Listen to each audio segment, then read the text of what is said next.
Moïse doit rentrer na mboka, za mwana mboka, asali mingi po na mboka ana, il doit retourner Batikali.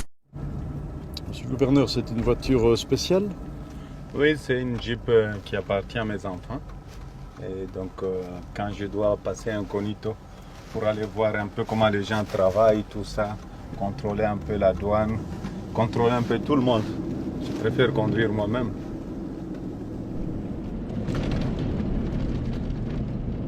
Monsieur le gouverneur, ici, c'est une des routes les plus importantes de la République démocratique du Congo. Voilà, c'est la route de Kasumbalesa. C'est là aussi nous gagnons aussi beaucoup de recettes. Surtout les recettes douanières, c'est par ici. C'est par ici que sortent les richesses du pays, le minerai. Donc qui contrôle cette route contrôle la richesse du pays? Les recettes, oui. Et quel est l'objectif de votre visite? Non, je passe de temps en temps voir un peu comment les gens travaillent et voir s'ils sont au boulot. Parce que parfois, avant que je devienne gouverneur, les gens commençaient le travail à 11h pour arrêter à 14h. Maintenant, à 7h du matin, mais les gens travaillent, hein? Les gens respectent les heures de boulot.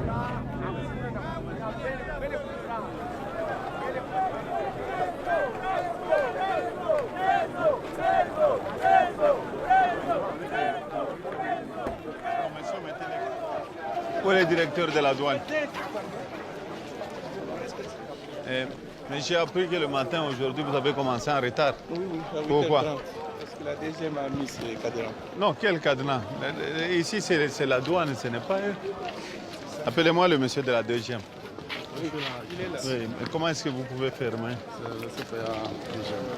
Nous, on n'a pas fermé comme tel pour dire que la frontière est fermée. Oui, mais commencez à 6h comme tout le monde. Hein? C'est ce que nous nous sommes convenus. Et heureusement, nous ici, on travaille que de 6h, je crois, à 20h. Il faut commencer. Dans les autres pays, c'est 24 heures sur 24. Effectivement. C'est vous le responsable de l'OCC? Oui, mais j'ai appris que vous aviez augmenté vos taxes. Les gens pleurent. Où est le directeur de la douane? Le directeur de la douane, où est-ce qu'il est? Le directeur et l'inspecteur de la douane. Nous contrôlons la qualité et la quantité. Mais lorsque nous voyons ce qui se passe sur le terrain, c'est vraiment déplorable. Les quantités qui sont déclarées sont peut-être 5 fois inférieures à la réalité. Il faut arrêter. Les gens qui déclarent moins, vous arrêtez. C'est la moindre des choses. La douane l'a déjà fait. À Lubumbashi, les gens maintenant payent la douane. Merci beaucoup, Excellence. Où est le directeur de la douane? Oui. Directeur, mettez-vous. La fois passée, on avait dit qu'on allait respecter le nombre de services, suivant l'arrêté présidentiel. Maintenant, nous allons utiliser la force. Merci. Vous venez demain à Lubumbashi. C'est véritablement une grosse prise que celle effectuée par les gouverneurs du Katanga. 105 camions remorques ont été saisis à la frontière avec la Zambie. Il est reproché à ces véhicules de transporter de minerais bruts, volés à la Gécamine et prêts à être exportés sans la moindre autorisation. Ce qui est aberrant, c'est le fait que ces 105 véhicules ont été arrêtés en un seul jour, ce qui pousse les observateurs à se demander combien peut passer en un seul mois, compte tenu de l'ampleur de la fraude estimée à 20 millions de dollars américains par jour. 20 millions de dollars par jour, 600 millions par mois, 7 milliards de dollars par an. Les chiffres, sans doute surévalués, donnent néanmoins le tournis dans un État congolais très endetté. D'autant que son budget annuel, financé en partie par la communauté internationale, ne dépasse pas les 6 milliards de dollars. Quand vous cassez une mafia, c'est ça le problème. On veut travailler suivant les normes de la communauté internationale, lutter contre la corruption. C'est ce que je suis en train de faire. Le poignet de gens là, c'est tout à fait normal. Ils étaient habitués à voler, à piller le pays. Ils sont là, bon, ce sont des mécontents. Et ils seront fatigués parce que s'ils veulent continuer avec la mafia, leur place n'est pas dans ma province. Hein.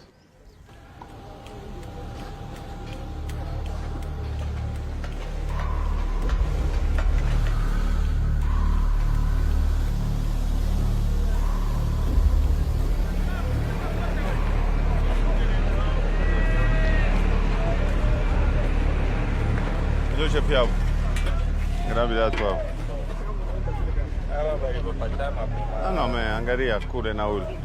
Mais je vous ai dit l'autre fois que je ne vais pas voir des gens comme ça travailler comme ça. Il n'a pas les bottes, même celui-là avec des pantoufles. Et l'autre en babouche vient. Moi, tu vas chinois au Bakuyo. How are you?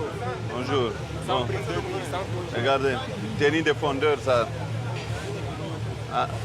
Vous parlez anglais ou français? Non, non, non, non, non. Écoutez. Si je trouve ça cet après-midi, je ferme l'usine. Can you hear me?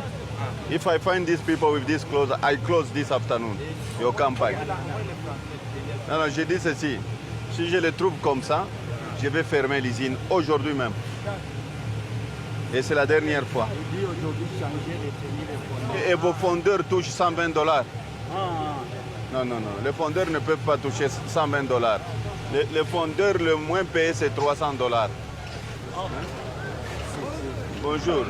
Mais, regardez, ce n'est pas possible. Vos gens n'ont pas de tenue de fondeur.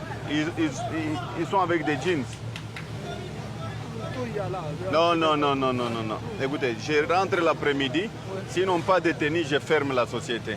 Là, je suis désolé. Non, non, s'ils n'ont pas de tenue de fondeur, je ferme la société. C'est tout.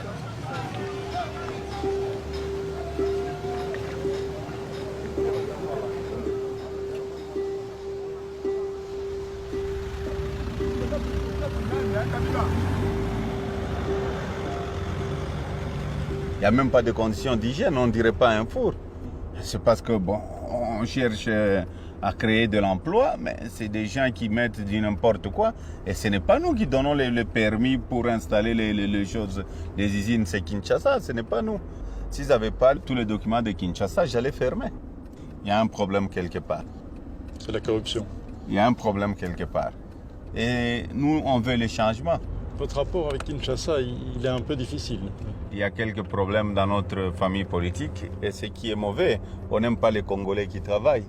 On décourage les gens qui travaillent, ça arrive, c'est tous les jours. Maintenant, je suis habitué. C'est comme si je prenais une tasse de thé.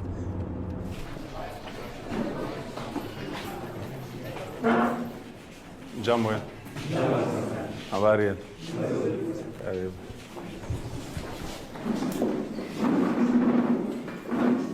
Bonjour tout le monde.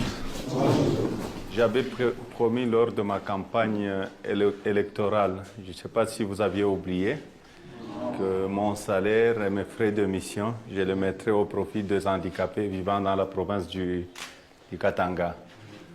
Et je vais remettre le chèque au président,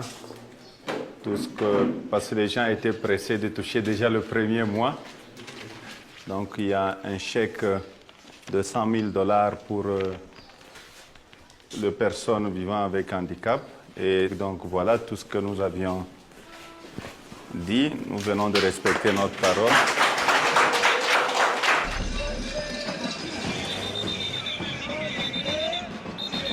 Moïse Katumbi a voulu faire une démonstration de force aujourd'hui pour faire le bilan. C'est le bilan de ces 100 jours en fait qu'il est en train de nous présenter cet après-midi. Moïse Katumbi Chapwe qui a surpris tout le monde, sans tambour ni trompette. Il est aujourd'hui en train de démontrer que ce pays peut faire beaucoup de choses. Ce sont des choses qu'on n'avait jamais vues avec ces acquisitions du gouverneur Moïse.